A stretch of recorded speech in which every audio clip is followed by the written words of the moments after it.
So I'm Kevin, and I'm a somatic trauma informed coach in training up to level 7, which is it's not a master's degree; it's a master's degree equivalent because master's degree you get through university, but this isn't through university. Had those days, and so I spend a lot of time now not in university. For disclaimer, anyway. So the website is where you've booked. Those people that have booked is for educational purposes. The YouTube is for educational purposes. The Facebook is for educational purposes. Everything that I do is for educational purposes and for coaching as well. It's not intended in any way whatsoever to replace clinical care or legal guidance. I'm not a legal practitioner, and I'm not a qualified clinician. So I'm not a counselor or a therapist. I'm a coach. I help you move forward, progress forward. And somatic coach, somatic, by the way, is to do with the body. So when you hear narcissist, somatic narcissist, it's to do with how they look. And you can tell a somatic narcissist, well, so yeah, we're not going to go into that. But anyway, so if you do need any further guidance, then please do speak with a healthcare provider or a qualified legal practitioner as well, for as you need to. That's our disclaimer. Could you please could you please share, could you please subscribe and interact, because that's what we're here for today. I was thinking, what do we call this evening, because I just want to chat, and answer questions and ask you some questions about narcissistic abuse, the things that you've been through. And parental alienation is narcissistic abuse. So we could have called it maybe narcissistic abuse, flying monkeys, and parental alienation, what you're not told. We could have called it that, but decided not to. Narcissistic, surviving narcissistic abuse, losing your child, the truth of it. There's a lot of grief. So I'd have mentioned about grief and hope. And hope deferred makes the heart sick. So what does that mean? Might not talk about that one tonight, but it's very important. And oh, yeah. So a lot of people ask me when they speak with me, they say, tell me, what is it that you do? So I'm trying to explain to them my coaching side of things, but actually what they're trying to get at is, are they the narcissist? So instead of coming straight out and saying, I'm going to tell you some things, am I the narcissist? Because they've heard so many disjointed, fabricated things people want to tell them what they think they want to hear, and so on. So they ask indirectly so that they can find out if they are the narcissist. I could have called this, they called me the abuser, the narcissist, how narcissists flip the script. Could have done that. So the smear campaigns and narcissistic lies. Could have called it that, couldn't I? How they rewrite reality. Silent suffering after narcissistic abuse, the truth, the trauma, and the survival. Survival is very important. We're going to talk a little bit about this today. Just going to chat. And they told everyone that I was the problem. Narcissists rewrite reality. I could have called it that as well, couldn't I? So I'm calling it narcissists rewrite reality. The smear campaigns and the silent suffering. That's what I'm going to call it. So we're going to unpack the reality, the painful truth, important topics. And I'm going to read out some questions that people have asked me while they get a hold of me. Clients that I see, people that may call up for free chat. And there may just be that one free chat. The half hour normally turns into 45 minutes, an hour. Those people that know me, they know that I'm really kind of a bit relaxed on that boundary if need be. And the reason I'm relaxed on that boundary is because I remember when I went through it as well. Half an hour is just not enough to get out whatever it is that you're trying to say, and you don't know what you're trying to say. It's true, isn't it? Anybody here watching, even if you're watching the recording, when you think about when you're trying to tell people what's happened, you can't actually put words onto it. And this, I think, is really how you know who really is telling the truth, because The folks who have been through what we've been through, the severe narcissistic abuse, the parental alienation is the narcissistic abuse. We're falling to pieces. We're trying to keep things together. Sometimes we're not doing a great job of that. It's long term, and we don't, itchy nose, we don't talk about it. And the reason we don't talk about it is because we've never really known about this before. So it's not in our vocabulary, it's not in our narrative.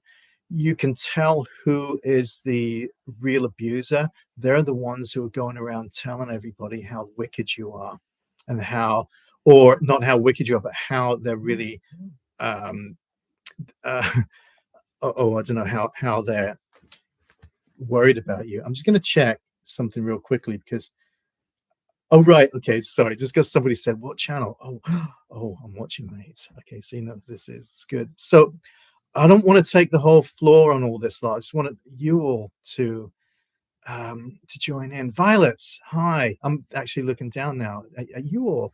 And HM Fog, hello. The RVO in Darva, yes. The RV, yes. Reverse the victim and the offender. That's right. So that's what we're going to do. We're just going to chat together. And I'm not going to like educate or anything like that. I just want to be here with you because I I like being amongst this support network, and I consider you support network as much as you reach out to me and others and see us as your support network. So I wanted to tell you that, and I wanted to say how sincerely, without a lump in my throat, sincerely appreciative I am of you, that you come to this session, these live sessions, and the videos that I post as well. I try to speak. I'm not a great speaker. I've tried for all my years, and I'm just a quiet guy that when I get going, I get going. But I really just like to sit behind the scenes. I write and I play my guitar. I'm not really a speaker, but when you've been through this and you have something to say. Was that Bob Dylan? I think it was. He said, was it? Oh no, it was Willie Nelson. I think you can't make a record if you ain't got nothing to say. Can you make a record if you ain't got? It's called Shotgun Willie. Check out that one. It's great. So anyway, let's have a look and see what you're saying on the chat. There you go. So chat away, please. Honestly, chat to each other. You're there. All of you are there. Me, I'm already rambling. So there you go. So yeah, what have I been through? I've been through the narcissistic abuse at work, in the family. I'm the scapegoat now. I did grow up as what I look back now, and I call it the golden child, but the golden child is not a great place to be. It's not. It's just the narcissist who's playing one person off of the other. That's what they do. When you see narcissists and parental alienation, you'll pretty much see the siblings don't get on with each other. There'll be one sibling that doesn't get on with the others for whatever reason, and there'll be a hierarchy, and the abuser shifts that hierarchy. They're the ones. So, what about you? Were you the scapegoat, or were you the golden child in your family? I'm guessing so. You're here because you've had I don't know how to say this. You had complications with your children. Is that a really diplomatic way of saying it? Some people would say you've been alienated from your children. So I just say children are being weaponized against you because they have. And I say it so low, they have. You know, for the most part, I see the children come back. If they stay, that's determinant on many factors, several factors. I totally messed it up on many times, and I've had the goodwill of both of them keep hanging in there, and I'm grateful for that. My God, you know, saved me so much, and I'll be open with you. You know, I'm a Christian. I talk about this. I would find peace in that where I wouldn't find anywhere. So I had some questions, like I was saying, that people have written into me, and we'll go through all this. I deal with so much more than just, you know what I'm saying, alienation. So here's one that somebody did write in. It said, "My ex turned my daughter against me, and I've done nothing wrong. But she sees me as unsafe and exactly what her other parent wanted. So, how do I survive being erased like this?" It's tough, man. I'm not going to go into massive details about this, but I just want you to know that I hear you. We hear you. How do you survive being erased like this? That's real tough because you've all been imprinted on each other, haven't you? You're seeing that your own child is rejecting you, whether you're a mom or a dad. The science, the researchers show this is not about gender. It's nothing to do with gender. So, how do you deal with this? Well, I think one thing you really have to find a lot of love for your children, a lot of love for yourself. You got to understand the situation that you're in.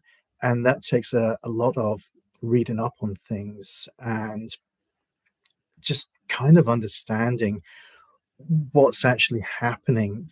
The other party is behaving in ways that you would find a narcissistic personality disorder of some type or cluster B, how they're behaving.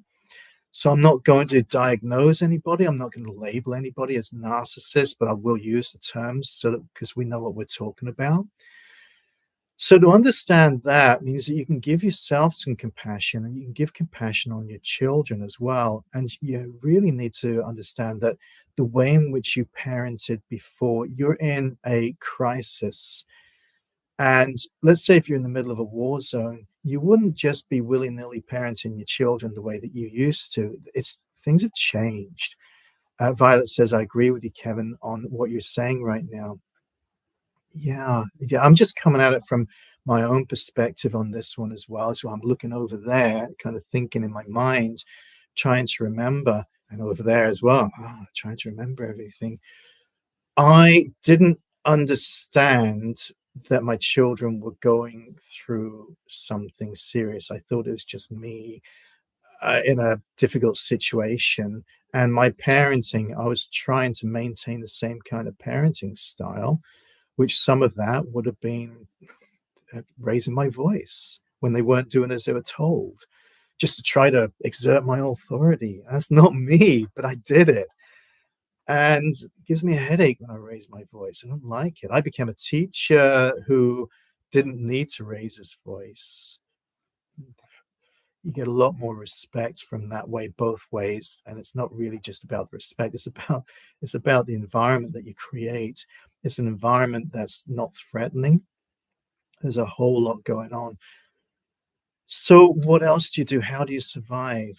This is the same question. You really have to put yourself first, and that's not easy because many of us were conditioned to not put ourselves first. All of us in these relationships, whether it be with the children and families, or whether it be with friendships or in the workplace, the bosses, institutional, you're helping people out, whatever it may be, that we put them first, not because we're codependent in any way, but just because we thought, hey, you know what? We're going to do good. We're going to help out. We can achieve because we're really capable. And so we give our time, attention, our resources out to everybody else. When you know what, if you turn that around and give it to you, can you imagine just how much you'll achieve? I'm serious. You look back and you think, it's not wasted time, I don't think. I think really the time that we gave to them as proof of the pudding that we were good because they really enjoyed it and they used it a lot. I think that's proof for yourself to say, well, you know what? If I gave that time to me, I don't know how I would do it, but I can achieve real good. And the way that you do it is you just give that time to yourself.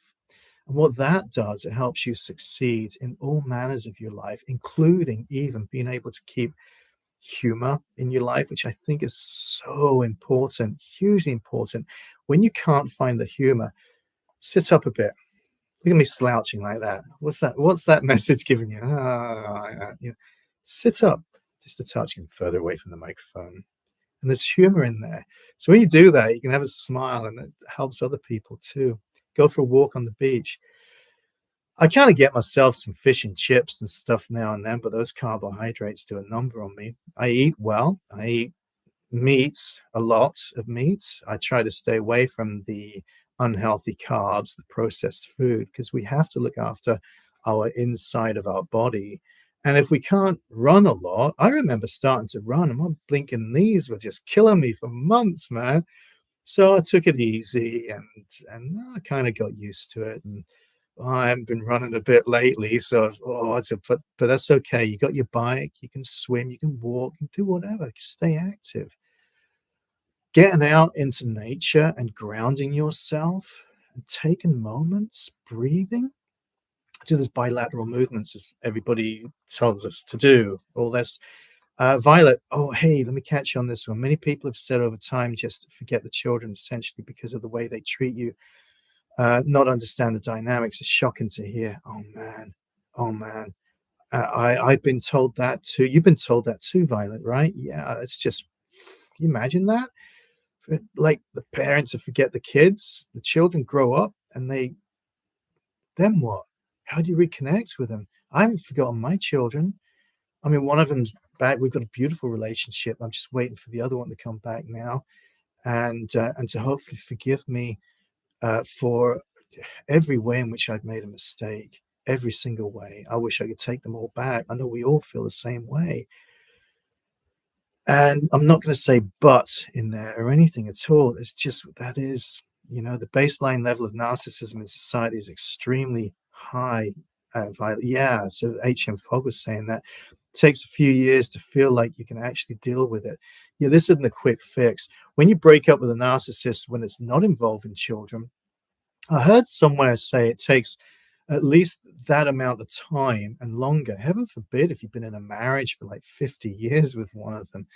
But if you've been in a marriage for a long time or in a relationship, I don't like using that word but, so I'm sorry about that. And, and it does take at least a year, most definitely, and then to learn how to deal with this, and then to kind of realize what it's like to be just you again. And then you slip and you come back out again, and you slip, you come back out again. It's a roller coaster. But I'm looking at myself right now, as looking at you, lot, and you're going, bloody hell, he needs some sleep. I actually do need some sleep. I've been having some not particularly great sleep. And for me, at least, if I don't get my sleep, I can last a little while and it'll show on my face and so on, but my humor tends to dissipate a little bit.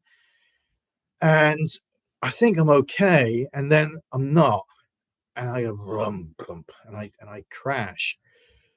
And then it takes a while to get back again because I've forgotten what it's like to be here in the now, right now, in the now.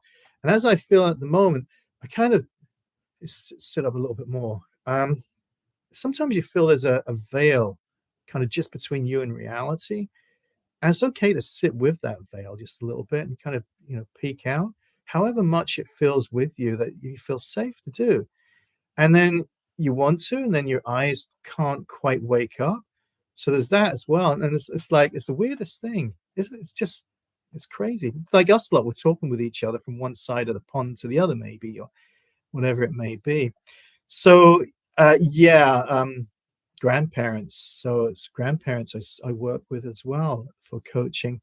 One of them said, I've asked him if it's okay to read these out, by the way, just to let you know.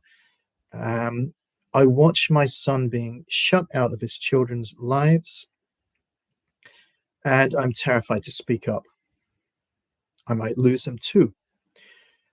And what can I do when speaking the truth risks even more loss? I've got an answer to that one, okay? Because there are so many people who come to me and me myself who say, my mom won't help me. My mom is like so afraid of losing a relationship with my son or my daughter. They don't even tell me that they've gone to see them. They won't even pass messages. They won't even give me the birthday cards or presents from them to give to the children. And that cuts me out. So, grandparents, I know that you're afraid of losing the child, and you are possibly the only connection that you can have for your grandchild, sorry. The only connection that you can have with your adult son or daughter for your the child. So that didn't make sense at all, did it? So there's you, grandparent, there's your son, your daughter, and there's your grandchild. So you maintain contact with the grandchild and do that. Honestly, please. And please don't cut them. Whatever you can do, please try to keep some kind of connection there. Don't think that, oh, I won't tell my son this, I won't tell my daughter that because it's going to get hurt. Don't give the presents directly to the kids because that cuts your own son or daughter out. Your son or daughter's lost their child. They've lost the connection. They've lost the relationship with the child. There's gatekeeping in the way. So if you're cutting your own son or daughter out as well from, if you're being part of the problem, then yeah, this is not good. It's not good. You mustn't be part of the problem. I'll read that question out again. I'm not sure if I've actually answered it very well. So I watched my son being shut out of his children's lives. Okay. So you watch your son being shut out of the children's lives. That's when your son needs you the most, even more. Your son doesn't understand, needs you, mom, dad, needs you. Obviously, of course, you're going to not want to mess things up, because you could be, like I say, the only influence to help because your son, grown son, needs your influence. Please don't try saying things that are ridiculous. And please remember, your son is a father, your daughter is a mother. So respect that as well. Give them that. That's theirs. Don't take that away. There's some grandparents that, oh, even we mess things up. But some grandparents, man, I tell you, and it's hard for the grandparents. When you consider you don't want to lose your grandchild, is it actually right for you to think, oh, okay, so I'm going to go behind my son's back and my daughter's back so that I don't lose my grandchild? When your son or your daughter actually is, I'm going to tell you what it is. That would be the biggest betrayal. And that would be the worst thing possible, man. You want to be a good mom, a good dad to your children who are now growing up. You stick by them, man. Stick by them. It's the worst thing because you're going to end up losing them. You might not lose your grandkids, but you will one day if that keeps on going. But you're going to end up losing your son or your daughter who needs you now, aren't you? You don't want to do that. Adult child realizes the truth. Got this written down here. Adult child realizes the truth at the age of 50 odd. Or as you see, the alienation projecty things online, mid 20s, late 20s, 30s, 40s, whichever age it is. I cut my dad out because I believed he was a problem. I now realize I was fed lies. How do I reach out after helping smear him, even unknowingly? I think it takes a lot of courage. I think you have to reach out there and make a situation happen. You don't have to hang out for very long. You don't have to be all apologetic or anything like that. You can let me give you a line. If this were me, and it was, I probably would not show up unannounced. Some of you have watched those videos. It doesn't go down too well often sometimes because you don't know where that parent is within themselves. They might have had to cut and just gone. They might have had to have done. After 15 years, my dad, he finally said to my Uncle Eric, he's doing okay, by the way, Uncle Eric in Australia. He finally said he's going to move on. He's got to shut himself off. So I tread carefully. So I can't really say too much more about that one. We're live. But if you want, contact me. I can talk you through this, man. Yeah, I can talk you through this, help you out. It ain't going to be just one little session. This is big time stuff. Scapegoat survivor. Scapegoat survivor. I'm actually, I'm saying this because I'm glad I'm the scapegoat. I would never, ever want to be the golden child again. Ever, ever, ever in my entire life, ever. The golden child, you're living a lie. And I don't want to live a lie. I'd rather lose my job, lose a place where I live, lose my whatever it is. If I have to lie, I don't want to be disingenuous.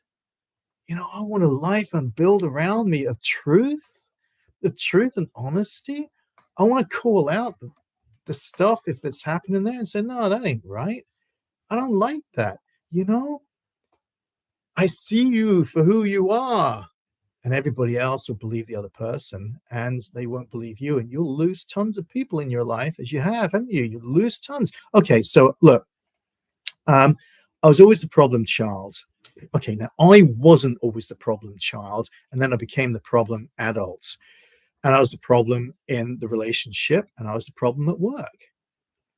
We find that we get real good at getting out of situations.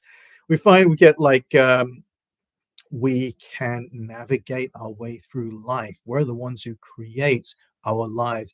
We're not the ones who who find other people to make a life for us. We're the ones who get the house. We're the ones who create the new job.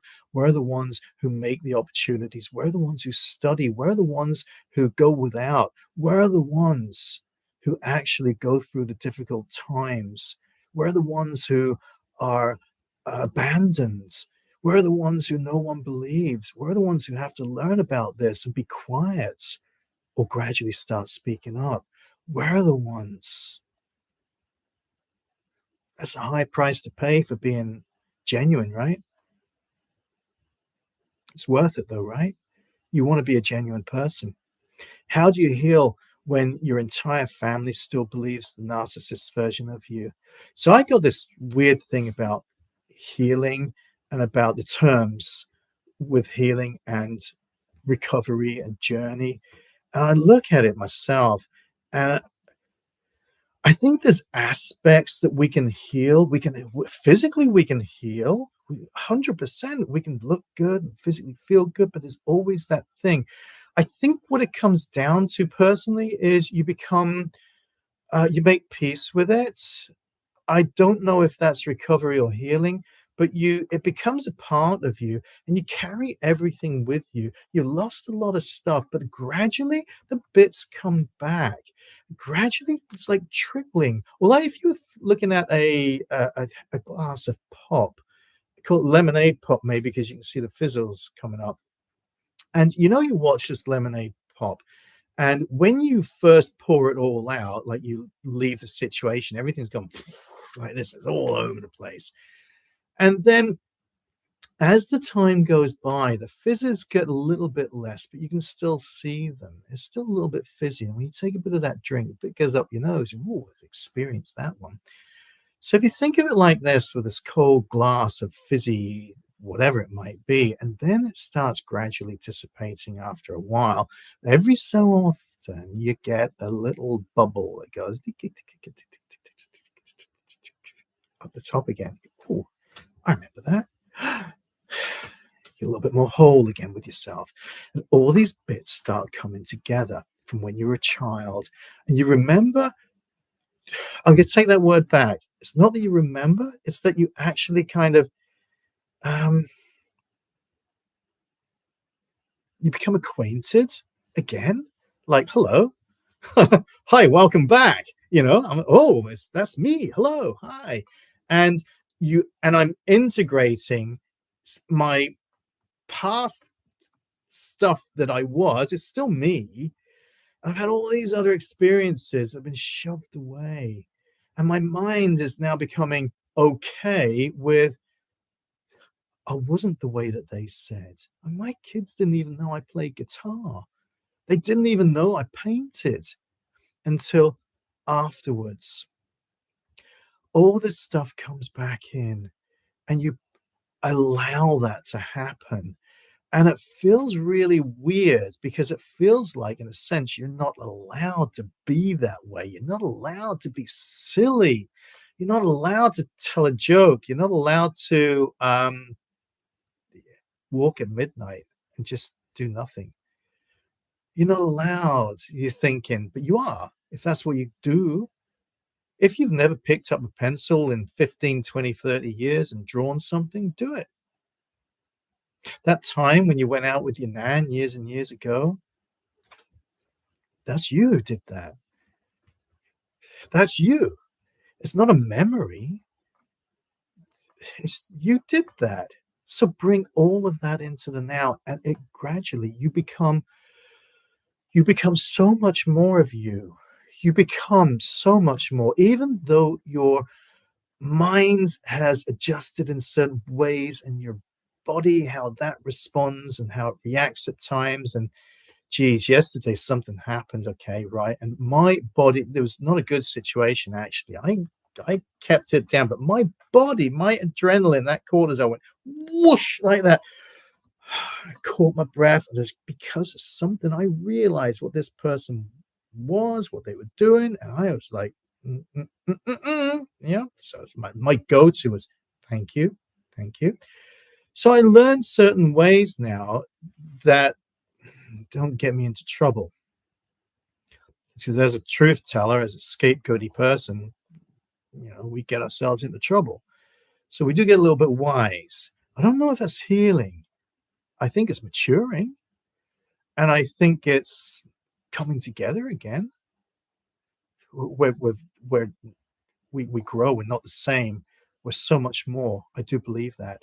Workplace target. My boss rewrote the story. Okay, now I'm.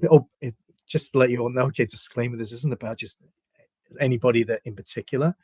If there's anybody out there, what was that Carly Simon song? You're so vain. You probably think the song is about you. I love that song. And this is kind of like what this is, isn't it? It's like, so workplace, okay? If you're a target at the workplace, and many of us would have been, because they see us coming, man. I'm now being investigated based on lies. I'm being gaslit and excluded, and no one will listen. How do I survive this when HR is part of the problem as well? You really have to document everything.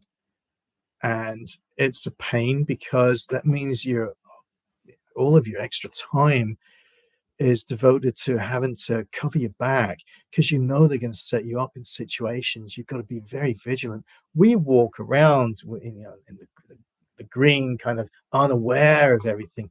Basically, it's a good idea to realize that these people are out there and they're everywhere. And it doesn't mean you're paranoid about it or anything. But it does mean to say that, like, if you're on the M5 or walking next to it, it's going to be very busy. You're not going to close your eyes and walk across the road, are you? Or whatever road. You're not just going to blindly walk down a road because there's cars there, and either the cars aren't going to see you, or whatever it is, they're going to hit you and you're going to get hurt. So we walk being a little bit aware and vigilant about it. Makes sense, right? So if you got this at work happening, my advice is, apart from documenting and watching your step, my advice is to start putting things together. Don't tell anybody and get the heck out of there, man. Not every job's like that. You might leave that job and think, oh, I want to actually go into self-employment. You might. You might, if you don't take any action, or what, you might find that behind the scenes, the HR is putting things together and putting a case against you. And maybe they're going to let you go and put you in a situation. Maybe you're already there. You got to have a look and see what your options are. I always believe, and it's proven every single time, that when a situation happens, I'm not going to say it happens for good, but what I am saying, they say when a door closes, another door opens up. I'm kind of going down that route, but not quite. When a door is closing, when there's a situation happening, it's an opportunity for something else to happen. And you are able to then take your own agency, and you're able to do something with that. Take your smarts, man. Take your smarts. You practice. You're well practiced. You've gone through a narcissistic relationship. You're having to deal with your children being away and somebody being away, you know what I mean? And somebody's setting you up, smear campaigning and all that lot. I haven't talked about any of that smear campaigning. Everything I've spoken about really is about rewriting the truth of what's happening, isn't it? Romantic partners as well, brutal smear campaigns, man. Every time you leave a narcissist or a narcissistic um, uh, relationship, or the dynamics, there's going to be a smear campaign every single time. So it could be like, if you're in a workplace or institution, it could be one person, a couple of people who are in the narcissist in power, and I'm not saying just anybody. I'm not pointing a finger at anyone at all. It's just the way it is. They're going to set it up, and everybody else is going to be kept away from you in one way or another. And you'll be not just scapegoated, but you'll be isolated. They'll cut everybody off. They'll do it in ways as well as to, they'll tell you things, they'll tell people things about you, and you'll wonder why those people aren't actually coming to speak with you. Well, they might not be coming to speak with you because this narky person has set it up so that they've formed an allegiance, a bond, sort of. You owe them your allegiance as such. It's another word for that. Can you think of that word? Your loyalty, that's the one. And if you do go and speak with the other person, well, you don't actually know, is the other person, is it true what they're saying about this other person? If you go and speak with this other person, then they're like, they might be the bad person. It gets fed back to you, and you see what I'm saying? They triangulate. They keep people away. Let's have a look in the chat real quickly. What about you? I'm enjoying being here. Violet, I had the thought that I feel I've been a surrogate. Dang, Violet, I'm so sorry, man. I hardly had any time with my own children. It's mind blowing to think of. I'm so sorry. I really am. Some of us had several years. Some of us had very few years, only a couple years. I am the one that says that for the most part they return, but we don't know what that's going to look like. We don't know how many years it's going to be. We don't know if they stay. We don't know. Whatever the case is, we've lost out on something. It was God given to us, and it was God given to our children as well. And then they grow up with this narrative that's false. They think they've not got this. They think their mother is couldn't handle life. They think the father was a deadbeat. They think the mother was a deadbeat. Whatever it may be, but none of it's true. And they'll use it. They'll tie it to something that might be factually correct, but the context might not be there. It's really messed up, the whole thing. So HM Fog, quiet. I feel I should keep quiet because everything genuine I have to say is extremely dispiriting. So yes, HM, can you say a little bit more on that, please? Because I think I mentioned that just a tiny little bit right at the very beginning as well, where we don't talk about the abuse, but anything, we don't bring things up because we think either people are going to get tired, or it's going to make people think, oh, these people are a little unhinged, or, oh, we're bringing up baggage, especially when you're dating as well. You don't bring any of this up. As soon as you bring something up, they're like, no, it's okay. It's a good way to actually weed people out, you know what I mean? But or at work, they go, oh, so you get questions.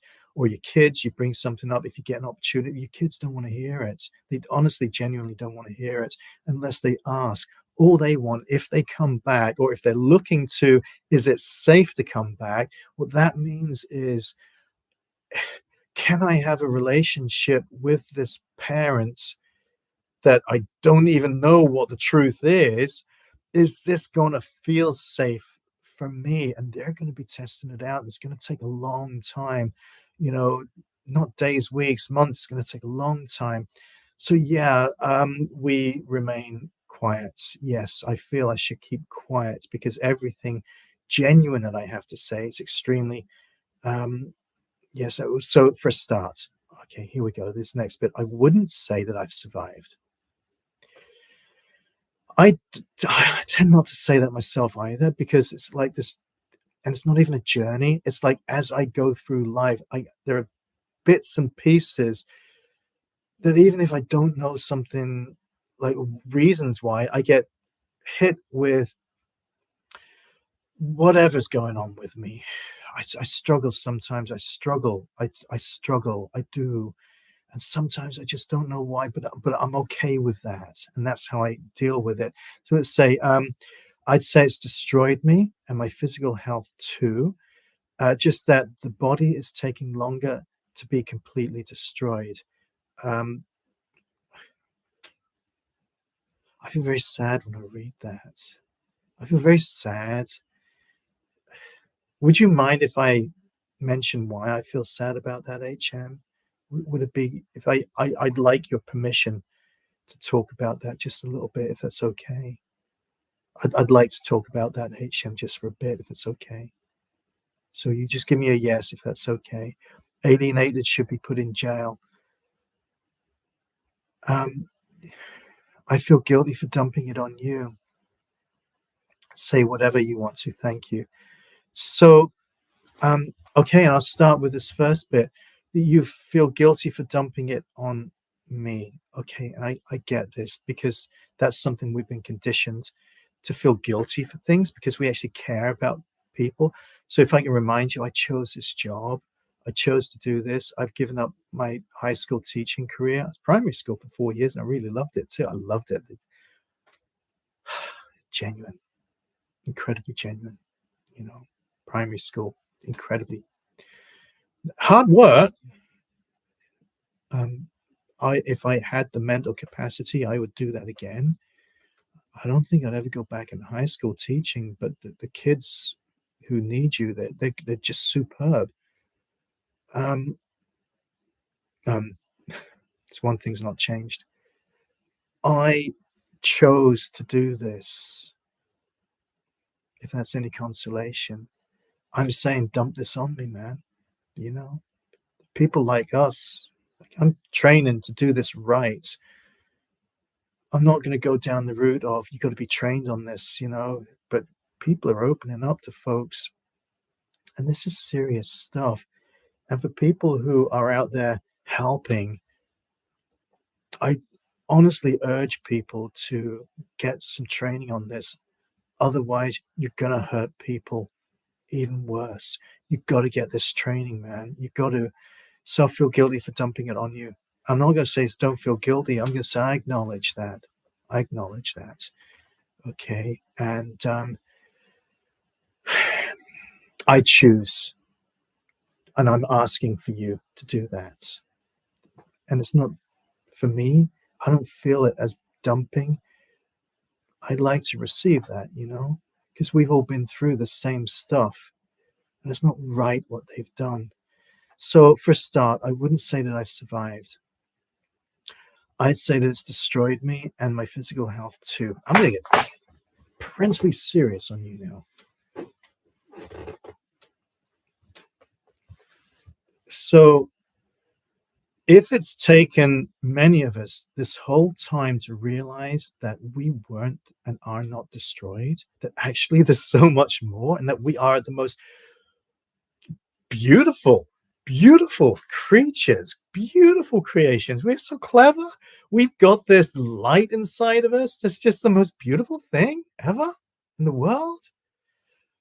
These other people try to destroy it, but they don't. They don't. That's not destroyed, man. Man, as I call anybody man, it's not destroyed. What it is waiting for you to see it for what it is, and to be able to let go, to be able to place accountability where it belongs, and to be able to look in your mind's eye at these people and say, I'm not doing that. No, no, no, no, no, no. I'm not. doing that. And take a piece of paper if you want, take tons. On each piece of paper, write down something that they tried to take from you. And that reminds you of what is yours. Your physical health's taken a beating for sure. There's reasons for that. So for anybody who's hearing this as well, I am contracted to not educate people out live in groups about what's going on with your body, the reasons why we've really deteriorated, only in as far as much as I've spoken in the past. This is to do with your brain, it's to do with your amygdala, it's to do with your nervous system, it's to do with it's all connected. I don't need to tell you that stress, everyone says stress is the biggest killer, and it's true. It's true. Stress is the biggest killer, man. So the most important thing for you to do, not you personally, HM, but for us to do, is to get on top of the stress, to regulate and to learn some ways. I work with people on this, about this. I help people to regulate and to give people tools to do that. And you can contact me through support at the Power and Control Wheel. I'll put the details down below. And I can teach you one-to-one. I am allowed to do that. And so where we say we've been destroyed, I'm not going to give that to these people. I am not bloody well going to give that to them. I'm not. I'm stubborn as it comes, man. I'm so like, oh, they want to do that? I've gone through a friggin' war zone and battle, and I just can't move. And I'm just like, oh, whatever it might be. I ain't destroyed. I'm going to come back. And even if I have to limp, I'm going to keep, if I have to pull myself along, the more I pull myself along, the further away I'm going to get from those people. And the more I recognize those people, and the more I'm going to say, no, no, no, no, no, you, that person, you're not coming into my world, because I'm recovering, you know, using that. There's a lot that I've not learned yet. I'm not able to cope with all these people because I don't got those skills right now, and I need time to practice them.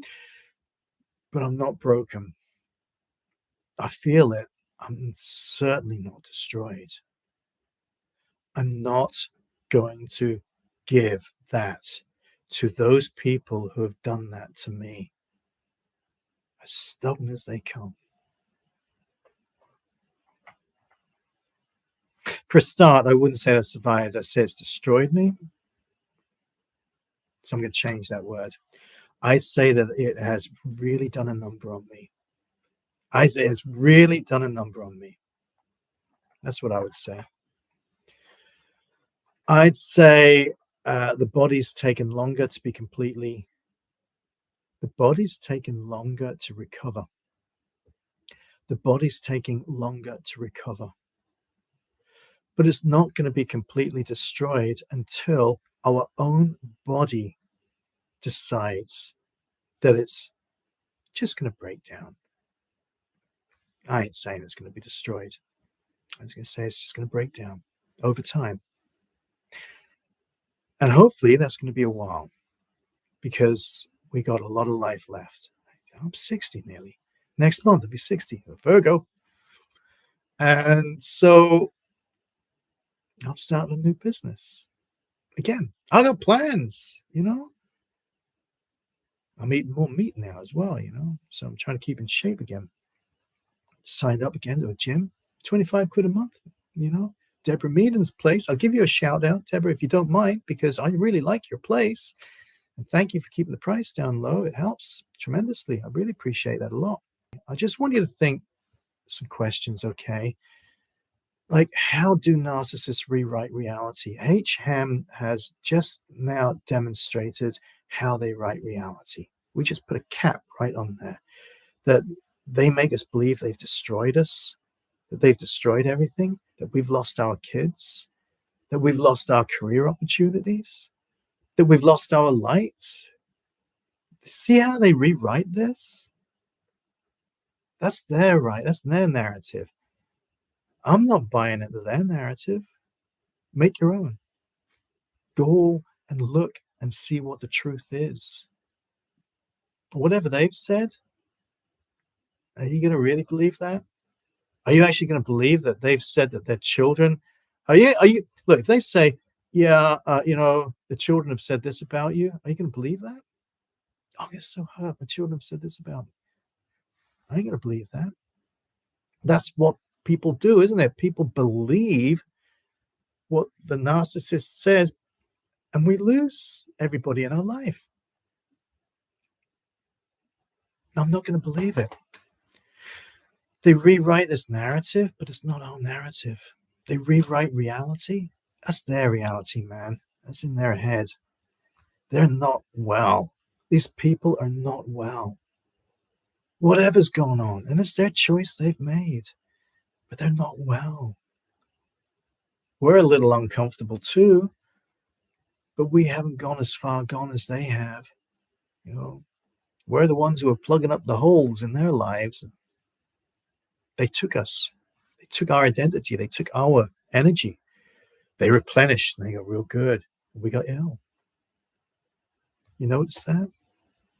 You have a picture next to them, you look real ill. They look poor. After you leave, you look at how you start regaining that light and how they start looking ill. You seen that? That's crazy. It's kind of weird. And you look in their eyes, there's nothing there. We see pictures then with the children, and you can see they're either ignoring the children, or the children are like this shell of themselves, or they're insecure ways, or they're grabbing hold of them children like they own them, keep them real tight. None of it's good, you know. So what else have you believed? Those lies. What's the worst falsehood then? Okay, what is the worst falsehood that they've said about you, or that they've said? Is it that your kids don't love you anymore? Is that the worst falsehood that they've said? Your children don't love you anymore. That's a lie. Your children think that you don't love them, possibly because they've been told that. And then they're seeing, well, you've not been there. You know why you've not been able to be. It's a lie. All of it's a lie. And for the children out there who are listening to this, it's all been a lie. It's been somebody who has sabotaged relationships, and they've done it at your expense, they've done it at our expense. It's all a lie. It's all it is. I'm not reading this.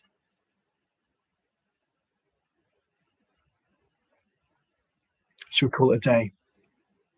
Okay.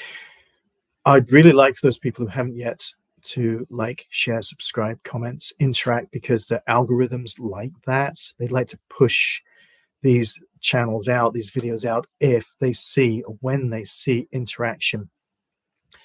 So it's not just so much how many subscribers, but if you click on the bell, you'll see when we go live. We, you, me, all of us go live, and the algorithms like to pick up on that as well. So there's words that we are not able to say as well. So we're very careful about certain words. I can say narcissist, narcissist, narcissist all the time, but there's certain other things that we're not allowed to say as well. And we're here to help support each other, aren't we? If you need to book some time with me, do that. Find the form, do that. Book some time. It's a few days in advance, you know, you know. And so the Facebook group, join the Facebook group as well. That's at the Power and Control Wheel.